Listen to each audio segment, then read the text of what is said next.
নমস্কার, এক ঝলকে ওয়েদার আপডেটে আপনাদের স্বাগত।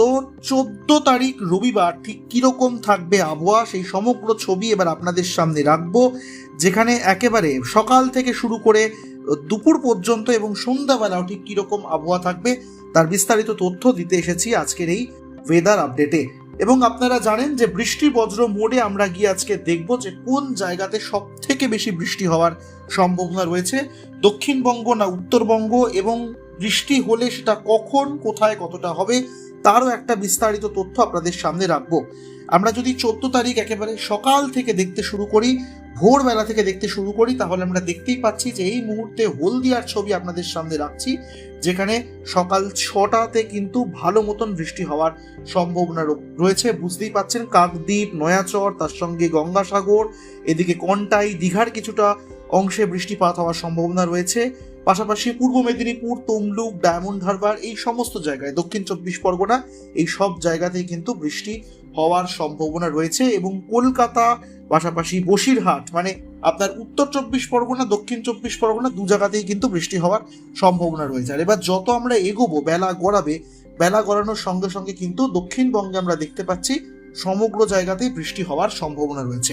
দুপুর 3টের ছবি আপনাদের সামনে রাখছি। দুপুর 3টের সময় দেখুন বনগাঁ, মানে উত্তর 24 পরগনা, ওদিকে নদিয়ার কৃষ্ণনগর, উত্তর 24 পরগনার ভাটপাড়া, তার পাশাপাশি আপনার এইদিকে বর্ধমান সংলগ্ন যে অঞ্চলগুলো রয়েছে, যেরকম হুগলির পান্ডুয়া রয়েছে, দাসগড়া রয়েছে, আরামবাগ, মেমারি, তার সঙ্গে আপনার রয়েছে ব্যান্ডেল, এই সমস্ত জায়গাতে বৃষ্টি হওয়ার সম্ভাবনা রয়েছে।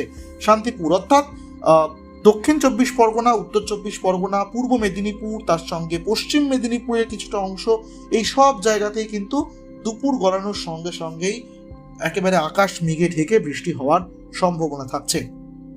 যত আমরা আরো এগোবো, বিকেল 4টের দিকে, 5টার দিকে, 6টার সময় আপনারা দেখতে পাচ্ছেন, 6টার ছবি আপনাদের সামনে রাখছি, ধীরে ধীরে দক্ষিণবঙ্গে কিন্তু বৃষ্টি কমছে। উড়িষ্যার দিকে আবার মেঘের ঘনঘটা আমরা লক্ষ্য করছি। দক্ষিণ 24 পরগনা, তার সঙ্গে পূর্ব মেদিনীপুরে আমরা দেখতে পাচ্ছি যে বৃষ্টিপাত হওয়ার সম্ভাবনা রয়েছে, চন্দ্রকোনা, খড়গপুর, এই সব জায়গাতেই।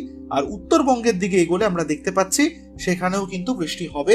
গাজল, মালদা, তার সঙ্গে রায়গঞ্জ, মানে উত্তর দিনাজপুর, দক্ষিণ দিনাজপুরের কিছুটা অংশ, কিষানগঞ্জ, মানে বিহার, এবং আস্তে আস্তে শিলিগুড়ি, দার্জিলিং, এদিকে জলপাইগুড়ি আপনাদের সামনে রাখছি, আলিপুরদুয়ার, দিনহাটা, এই সব জায়গাতে কিন্তু বৃষ্টিপাত হওয়ার সম্ভাবনা রয়েছে।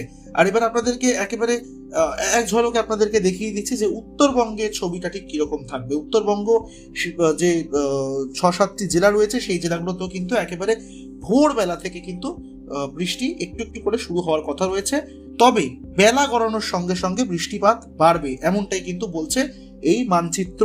যেখানে আপনারা দেখছেন দুপুর 1টার সময়, বেলা 12টা থেকে 1টা, এবং তারপর একটু একটু করে যখন আমরা এগোবো রাতের দিকে, সন্ধ্যে 6টা, 7টা, 8টা, যত রাতের দিকে আমরা এগোবো তত কিন্তু বৃষ্টিপাত বাড়ার সম্ভাবনা রয়েছে কিছু কিছু অংশে, যেরকম ধুবড়ি, আপনার বঙ্গাইগাঁও সীমানা, আসাম সীমানা, এবং তার সঙ্গে আলিপুরদুয়ার, কোচবিহার, জলপাইগুড়ি, কালিম্পং, এই সব জায়গাতেই কিন্তু বৃষ্টি হওয়ার সম্ভাবনা রয়েছে।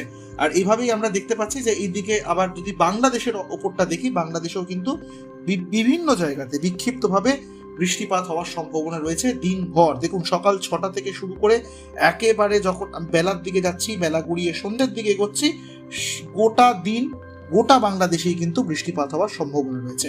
আবার অন্যদিকে অসম, তার সঙ্গে মেঘালয়া, এদিকে ত্রিপুরা, নাগাল্যান্ড, সব জায়গাতেই বৃষ্টিপাত হবেই। আর এবার আপনাদেরকে দেখাচ্ছি একটু যে কিরকম বজ্রগর্ভ মেঘের সঞ্চার রয়েছে, বজ্রপাত কিরকম হতে পারে, সেই ছবিটা আপনাদের সামনে এবার আমি রাখবো। দেখুন সকাল থেকে যদি আমরা আবার রাতের দিকে একটু স্ক্যান করি, তাহলে আমরা বুঝতে পারছি যে দক্ষিণবঙ্গের কিছু কিছু অংশে কিন্তু বজ্রপাত হওয়ার সম্ভাবনা রয়েছে, বিশেষ করে সাগরদ্বীপ অঞ্চলে। এবং আরেকটু এগিয়ে গেলে আস্তে আস্তে দেখুন হলদিয়া অঞ্চলেও কিন্তু বজ্রপাত হওয়ার সম্ভাবনা রয়েছে। এবং মূলত বজ্রপাত হবে এই গোটা অঞ্চলগুলোতেই, মানে দক্ষিণবঙ্গের কলকাতা, হুগলি, হাওড়া, তার সঙ্গে পূর্ব মেদিনীপুর, এবং দুপুর 3টে নাগাদ সর্বোচ্চ বজ্রপাত হতে পারে এই অঞ্চলে, অর্থাৎ হলদিয়াতে এবং কলকাতা সংলগ্ন অঞ্চলগুলোতেও কিন্তু বজ্রপাত হওয়ার সম্ভাবনা রয়েছে। দক্ষিণ 24 পরগনাতেও সেই সম্ভাবনা রয়েছে, কিন্তু উত্তরবঙ্গের দিকে দেখতে গেলে সেরকম একটা আমরা বুঝতে পাচ্ছি না। রাত হবে সন্ধ্যে 6টা, 7টা, সেরকম সময় আলিপুরদুয়ার, কোচবিহার, জলপাইগুড়ি, এইসব অংশে বজ্রপাত হওয়ার সম্ভাবনা রয়েছে।